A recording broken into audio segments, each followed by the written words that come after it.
The most destructive dictator in human history didn't seize power by leading a foreign army across the border.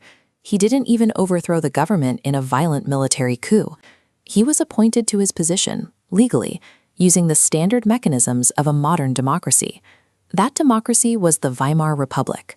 It was established in Germany in the aftermath of the First World War, and as a young government, its institutions were fragile, making it incredibly vulnerable to opportunists from the inside.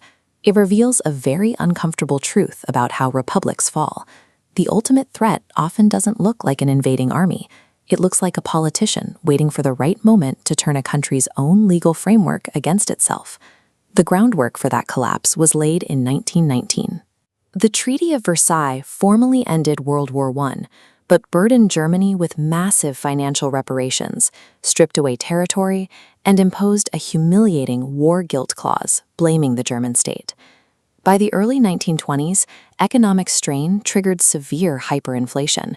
The currency became practically worthless, requiring multi-million mark banknotes just to buy basic goods.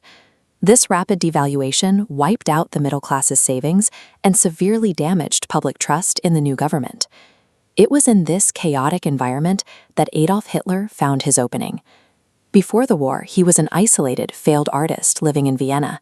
But as a volunteer in the Bavarian army, he found a profound sense of purpose. The violence of the Western Front radicalized him, and he emerged from the conflict blaming Germany's defeat on internal traitors. His initial strategy to gain control was entirely reliant on brute force. In 1923, he led a paramilitary attempt to violently overthrow the local government in Munich, an event known as the Beer Hall Putsch. The police opened fire, the coup completely collapsed, and Hitler was arrested and tried for high treason. During his time in Landsberg prison, he dictated his manifesto, Mein Kampf, and he realized a crucial tactical error. An outright revolt unites the state against you. To actually dismantle the government, he needed to win elections, enter the parliament, and break the system from the inside. The opportunity to execute that strategy arrived with the global economic collapse of 1929. The Great Depression created immediate mass unemployment across Germany, resurrecting Hitler's Nazi Party from relative political obscurity to national prominence. This dual-axis chart shows exactly how tightly those two factors were linked. As the line for mass unemployment spikes upward from 1928 to 1932, the vote share for the Nazi Party surges right alongside it. Nazi propaganda, largely masterminded by Joseph Goebbels, aggressively capitalized on this collective trauma. They bypassed complex economic policies and instead offered the desperate public immediate, false scapegoats, directing the nation's anger toward Jewish citizens and political communists. They utilized modern media techniques, radio broadcasts, films, and massive, highly orchestrated rallies to present the Nazi Party not as a political faction, but as a unified, disciplined force capable of delivering national revival. When public anxiety reaches a breaking point, a terrifying psychological shift occurs.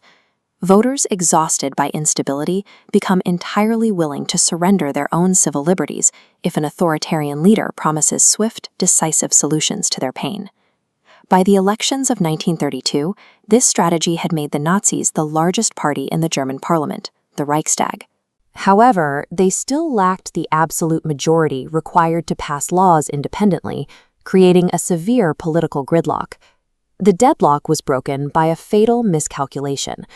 Traditional conservative elites, including the aging president Paul von Hindenburg, decided to appoint Hitler as chancellor in a coalition government. They arrogantly assumed they could contain his radicalism and use his mass appeal for their own purposes. Hitler immediately moved to consolidate his new position. When the Reichstag building was set on fire in February 1933, he used the arson as a pretext to declare a state of emergency. He quickly pushed through decrees that indefinitely suspended freedom of speech, freedom of the press, and the right to public assembly. 1 month later, he activated the ultimate legal loophole, the Enabling Act. This legislation effectively allowed the chancellor to draft and pass laws without any parliamentary approval or constitutional checks. In a single vote, the democracy legislated itself out of existence. With the parliament neutralized, he turned on his own ranks. During the 1934 purge, known as the Night of the Long Knives, Hitler ordered the assassination of his internal political rivals and the leadership of his own paramilitary wing, successfully securing the absolute backing of the regular German army. When President Hindenburg died that August, the final barrier fell. Hitler formally merged the offices of Chancellor and President into a single role. The army swore an oath of personal loyalty to him, finalizing his status as the undisputed dictator. This is the reality of the autocrat's playbook. A functioning republic can be dismantled entirely from the inside out, utilizing its own rules, provided an opportunist is willing to exploit legal loopholes and engineer crises. With all domestic opposition eradicated, Hitler's pseudoscientific obsession with racial hygiene immediately became state law.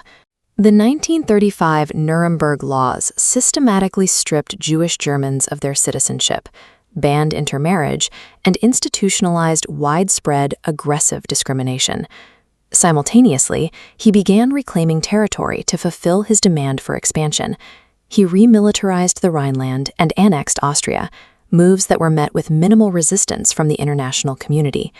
This strategy of appeasement merely emboldened him, directly culminating in the September 1939 invasion of Poland and the start of World War II. It demonstrates that extreme political rhetoric is rarely just a performance to win votes. When a leader's ideology goes completely unchecked by democratic institutions, their spoken hatred inevitably translates into violent state policy. This chart visualizes the cost of unchecked power: 50 to 70 million casualties worldwide. Hitler's absolute refusal to retreat accelerated this slaughter.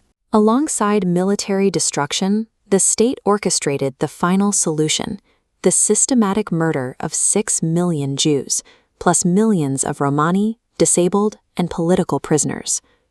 By April 1945, the 1,000-year Reich had lasted barely 12 years. Isolated in his underground bunker, Hitler committed suicide as Soviet forces advanced above, leaving the entire European continent utterly devastated. History does not look back on him as a misunderstood genius or a tragic figure. Instead, he remains the ultimate enduring warning. When the ordinary mechanisms of political power are captured by unchecked ideological hatred, the resulting catastrophe is unparalleled.